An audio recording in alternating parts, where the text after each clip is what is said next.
Yeah.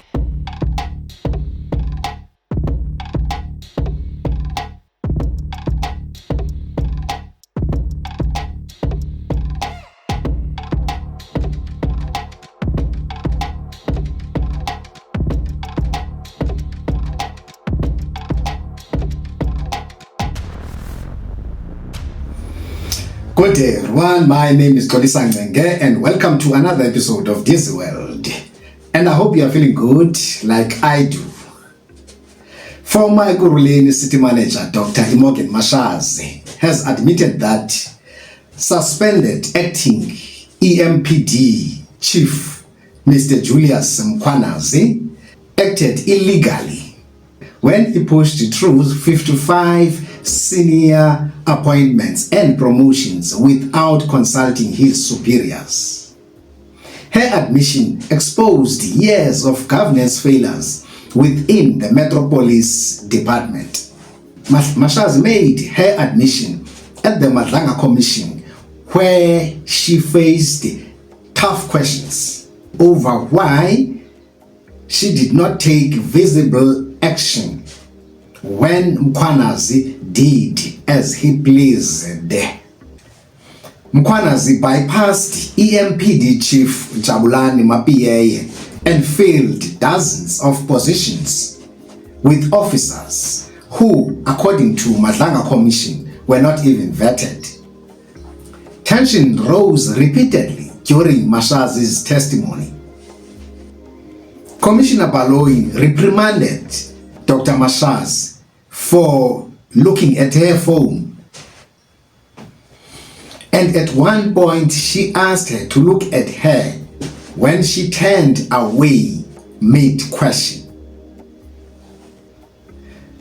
Mashazi also admitted that she received an IPID report recommending charges against Mkhwanazi, including allegations of fraud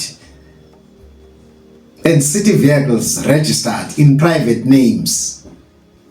Those names obviously included Ket Matlala, but took no action.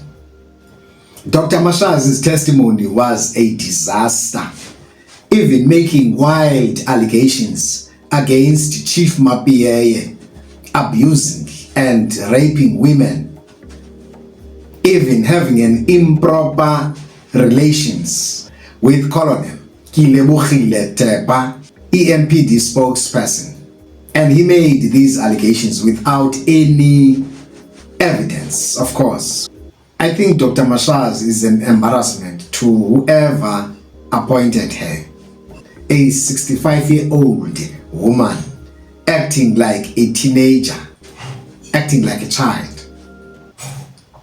And this takes us to story number 2.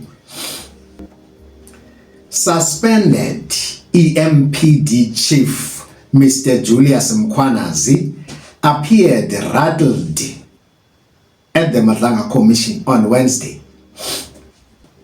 nervously sipping water, wiping sweat from his face as he tried to distance himself from the blue light scandal linked to Vusumuzi Ket Matlala. What was expected to be a clarifying testimony instead became a confusing stop-start performance.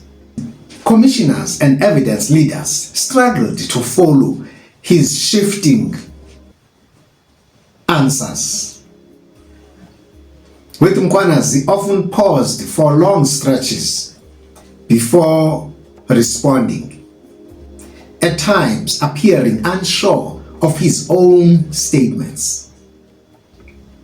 And good people, please let's not forget to like, share, comment, and subscribe to the channel, because this is the only way to grow our channel. And let's continue. Despite pressure and visible discomfort, Mkhwanazi maintained one central claim: that he never authorized blue lights or municipal registration for Matlala, for Ket Matlala's controversial VIP vehicles. But in the same breath, Matlala considered that he had worked closely with Matlala, introducing him to senior officials and placing his company, Cat VIP Security, inside the security plan for the 2022 State of the City address. Mr. Mkhwanazi stated that he prayed for Vusumuzi Cat Matlala to secure 360 million SEPS contract, claiming that Matlala had promised him a lucrative business future and retirement. Wonderful. Interesting. Testifying on Thursday, Mkhwanazi stated that he noted the idea of a lucrative business and retirement. What a wonderful and interesting idea for a policeman offered to him by an alleged criminal, noting the close personal relationship with Matlala. In a bombshell admission, Mkhwanazi admitted that he received money from criminal tycoon Vusumuzi Cat Matlala on many occasions. Mkhwanazi says the money was for food, petrol, and for funeral expenses. Well, the highest he had received was between 15 and 20,000, he said. But the evidence leader presented the records showing payments of 20,000 from Cat VIP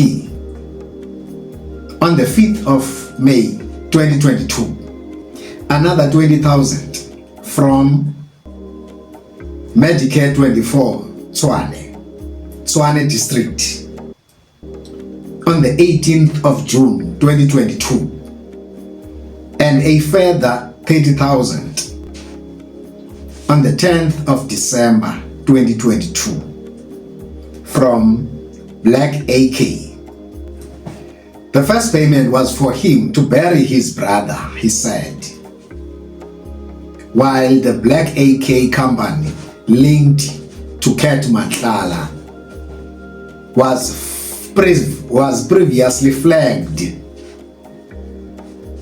in the Tembisa looting scandal. I would assume this is Tembisa Hospital looting scandal. I think this is Kuningi, as they say in social media. This is too much. And our story number 3 takes us to suspended Police Minister Mr. Senzo Mchunu, who struggled to answer questions at the Madlanga Commission, saying, open quote, I reflect on the 30th of December 2024 and I say, let me issue this directive and then I will start engaging after, meaning after the fact or post facto. And in the meantime, there will then be space for all of us to engage. If it comes to a point where we will have to review the decision through the preliminary report or something else, that I would be prepared to do. Close quote. Justice Madlanga asked a question, open quote, if you were open to a possible review that could have resulted in the reversal of the decision, what was the big rush? You say 29th, 30th, 31st of December 2024, you decided to disband the PKTT. What was the big rush, Minister? Close quote. Minister Mchunu gave a flimsy response. And Justice Madlanga asked him again, open quote, Mr. Minister, you have said the expenditure of the PKTT was not justified. And I'm asking you a simple question. Did you compare that expenditure with the expenditure of other teams? It's a simple question. Did you or did you not? Close quote. And Mr. Mchunu's answer was that, open quote, no, I did not compare with other teams. But, and Justice Madlanga interjected and said, thank you. Apparently that was the answer he was looking for. And this goes back to what General Senzo Mchunu stated, that Minister Mchunu, that she thought Minister Mchunu was ill-advised when he took that decision to disband the PKTT, because he took that decision without consulting the relevant people. He took that decision without consulting relevant stakeholders, which is now in this case the National Commissioner, the Inter-Ministerial Committee, the IMC, KwaZulu-Natal Police Commissioner General Mkhwanazi, General Dumisani Khumalo, who is the leader of this project. He never consulted those people. So this is why General Senzo Mchunu said or thought his decision was ill-advised, because everybody else was praising this task team except the minister. Now the breaking or developing story is that witness D, who also appeared at the Madlanga Commission, has been killed, was shot down in front of his whole family. Mighty Jamie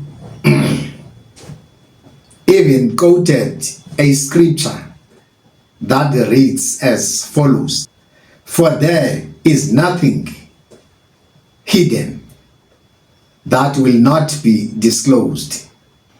Nothing cancelled will not be known and brought into the open. And this is Luke 8, verse 17.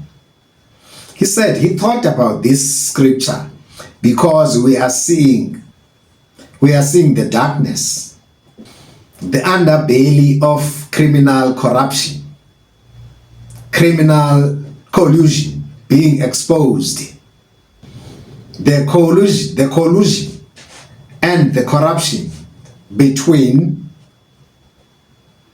gang leaders, cartel leaders, senior police officials and politicians. And of course, as that happens, the darkness is pushing back. This reminds me an old song by Marvin Gaye, and the title is And the song is What's Going On in Our Country, in this case. And good people, this is how we come to the end of today's episode. Please like, share, comment, and subscribe to the channel. And see you in the next video. Cheers. Adios.